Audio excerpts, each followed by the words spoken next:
నమస్తే, welcome to yo-yo TV. ఇండియాలో creative డైరెక్టర్గా పేరు తెచ్చుకున్న రామ్ గోపాల్ వర్మ సినిమాల్లో ఎప్పుడూ ఇంట్రెస్టింగ్ ఎలిమెంట్స్ ఉంటాయి. Varma taking style, screen presence ఎప్పుడూ చూడటానికి కొత్తగా ఉంటాయి. వర్మ సినిమా తీస్తున్నాడంటే ముఖ్యంగా యూత్లో ఓ లెవెల్లో బజ్ క్రియేట్ అవుతుంది. ఆ చిత్రంపై ప్రేక్షకుల్లో అంచనాలు కూడా పెరుగుతాయి.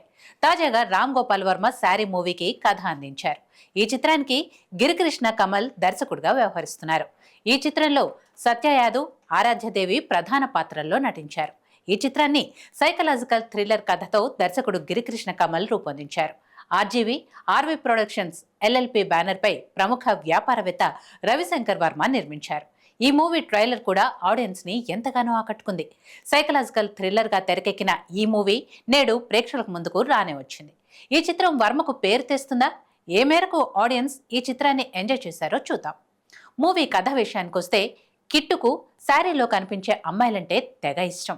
సోషల్ మీడియాలో శారీలో కనిపించే అమ్మాయిలను ఎప్పుడూ సెట్ చేస్తూ ఉంటాడు. అలా ఒకరోజు ఆరాధ్యని ఎల్లో శారీలో చూసి మనసు పడతాడు. అలా ఆమె మొబైల్ నెంబర్ సంపాదించి తనను ఒక ఫోటోగ్రాఫర్గా పరిచయం చేసుకుంటాడు. ఆ తర్వాత వారి మధ్య స్నేహం పెరుగుతుంది. ఆరాధ్య అందచందాల్ని మాత్రమే కిట్టు ఇష్టపడతాడు. అది ప్రేమ కాదని, కామం మాత్రమే అని ఆరాధ్యకు అర్థమవుతుంది.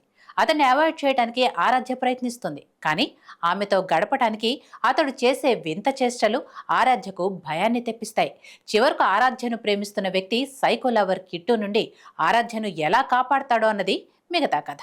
ఇక ఈ మూవీలో ఎవరు ఎలా చేశారో విషయానికొస్తే, ఆరాధ్య పాత్రలో నటి ఆరాధ్యాదేవి అద్భుతంగా నటించింది. శారీ కట్టుకొని అచ్చ తెలుగు అమ్మాయిల యూత్ని ఆకట్టుకుంది. సైకో లవర్ పాత్రలో సత్య యాదవ్ నిజంగా ఓ సైకోని తలపించాడు. హీరోయిన్ని కలవాలనే కిట్టు క్యూరియాసిటీ, అతని నటన చాలా ఆకట్టుకుంటాయి. ఆరాధ్య ఈ మూవీలో కొన్నిసార్లు డీగ్లామర్గా కనిపిస్తుంది. హీరోయిన్ ఆరాధ్యాదేవి ఆ పాత్రలో ఒదిగిపోయింది. ఇక సంబయాల్, అంబరీష్, కల్పన వారి పాత్రలకు న్యాయం చేశారు. దర్శకుడు గిరికృష్ణ కమల్ కొన్ని నిజ జీవిత కథల్ని ఆధారంగా చేసుకుని ఈ మూవీని తెరకెక్కించిన విధానం బాగుంది. Ram Gopal Varma exciting psychological thriller కథని అందించి ఈ చిత్రంలో బాగా ఇన్వాల్వ్ అయ్యాడు. శశి ప్రీతం మ్యూజిక్ కథకు తగ్గట్టు అందించారు. బ్యాక్గ్రౌండ్ స్కోర్ బాగుంది. శబరి సినిమాటోగ్రఫీ పరంగా మంచి అవుట్పుట్ ఇచ్చారు. చివరిగా ఈ మూవీ గురించి చెప్పాలంటే, రామ్ గోపాల్ వర్మ సినిమాల్ని ఇష్టపడే ప్రతి ఒక్కరికి ఈ చిత్రం నచ్చుతుంది. సైకలాజికల్ థ్రిల్లర్ కథల్ని ఇష్టపడే ఆడియన్స్ ఈ మూవీని ఎంజాయ్ చేస్తారు. ఫ్యామిలీ ఆడియన్స్ కు ఈ చిత్రం నచ్చకపోవచ్చు. రామ్ గోపాల్ వర్మ ఇష్టపడే అన్ని ఎలిమెంట్స్ మొత్తం ఈ మూవీలో ఉంటాయి. చాలా రోజుల తర్వాత రామ్ గోపాల్ వర్మ ఒక డిఫరెంట్ స్టోరీతో మళ్ళీ ఓసారి ఆడియన్స్ ని భయపెట్టే ప్రయత్నం చేశాడు.